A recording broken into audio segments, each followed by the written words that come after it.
Bonjour les sportifs connectés, c'est Jérôme du blog montrecar2gps.fr. Si vous avez une montre Coros, quel que soit son modèle, Pace 2, Vertix 2 ou autre, eh bien faites une mise à jour de la montre et également de votre application sur smartphone. Parce que Coros fait évoluer son algorithme d'allure à l'effort. Alors l'allure à l'effort, c'est une métrique qui est purement propriétaire à Coros, il n'y a aucune autre marque qui l'utilise. Et dans leur idée, ils veulent faire que cette allure d'effort remplace la puissance en course à pied. C'est assez ambitieux, mais leur constat, c'est que la puissance en course à pied, les gens ont un peu du mal à les manier. C'est vrai que c'est pas évident de jauger des intensités, des allures et puis des puissances en watts. Et puis, de toute façon, on ne peut pas comparer d'un appareil à un autre parce que chaque marque a son algorithme entre les puissances au poignet, les puissances avec capteur en footpod ou autre.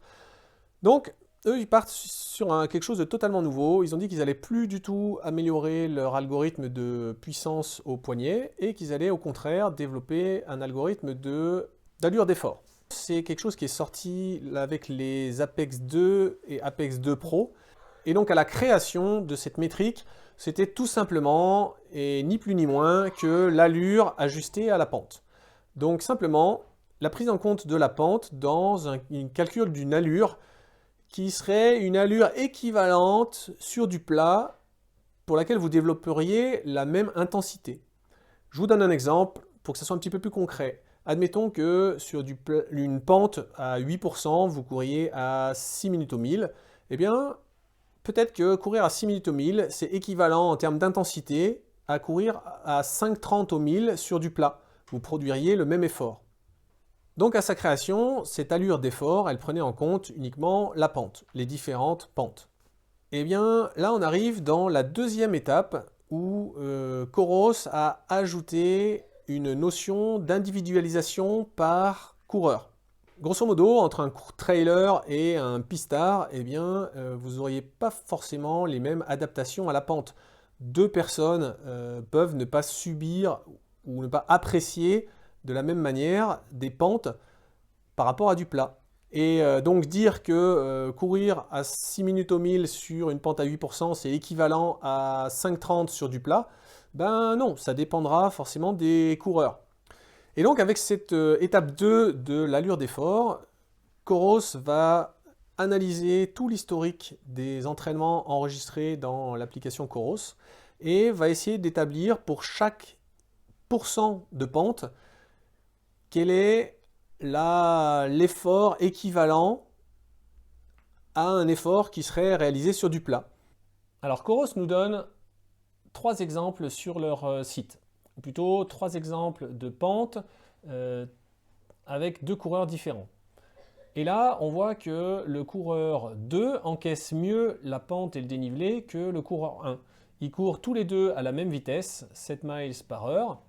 Mais par contre, le coureur 2, cette vitesse de 7 miles sur une pente à 5%, ça équivaut à une intensité pour lui sur du plat de 8 minutes 15 par miles, alors que le coureur 1, ça équivaut à une allure de 7,55 par miles.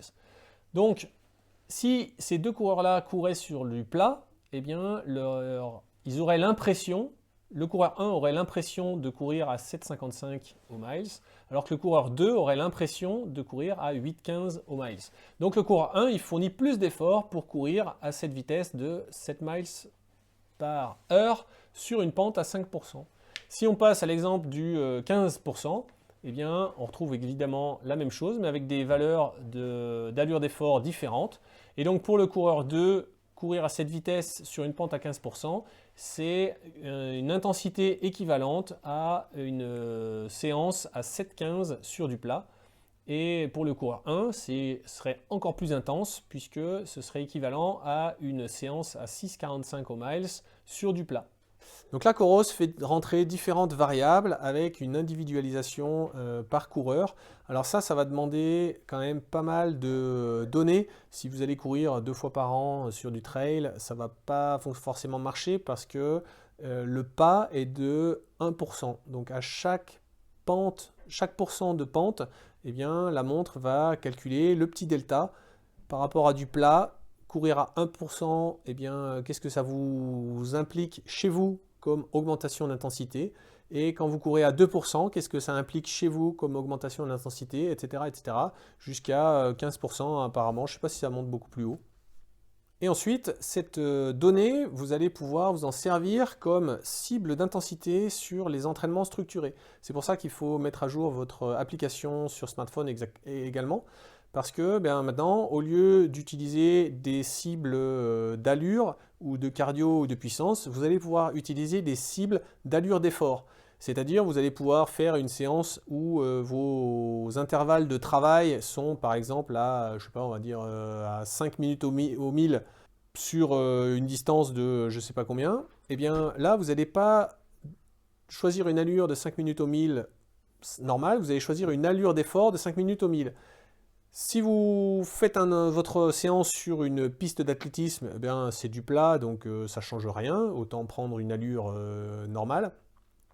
Mais si jamais votre parcours est un petit peu vallonné, eh bien vous allez être capable de suivre votre allure d'effort à 5 au 1000, même quand ça monte, même quand ça descend, et là, vous allez avoir une donnée qui va s'adapter à votre ressenti, c'est-à-dire que dans les montées, elle va vous afficher un 5 au 1000, mais en fait vous allez courir moins vite. Dans les descentes, elle va vous afficher 5 au 1000, mais vous allez courir plus vite. Et ça équivaudra à une intensité comme si vous aviez couru à 5 au 1000 sur du plat. Pour le futur, Coros a des plans pour ajouter encore plus de métriques physiologiques et notamment pour individualiser cette donnée. Ils ont parlé notamment d'ajouter les effets de la température. Donc on pourrait là aussi avoir une allure d'effort qui s'ajusterait entre les séances que vous réalisez l'hiver à 8 degrés et les séances que vous réalisez l'été par 35 degrés. Et là, il y aurait une prise en compte pour adapter cette allure d'intensité. Et donc là, il y aurait tous ces métriques qui seraient prises en compte pour adapter l'allure d'effort à une allure équivalente sur du plat, à température ambiante, etc. J'espère que vous avez appris des choses. Vous pouvez mettre un j'aime sur cette vidéo et puis on se retrouvera pour d'autres mises à jour de Coros, à n'en pas douter.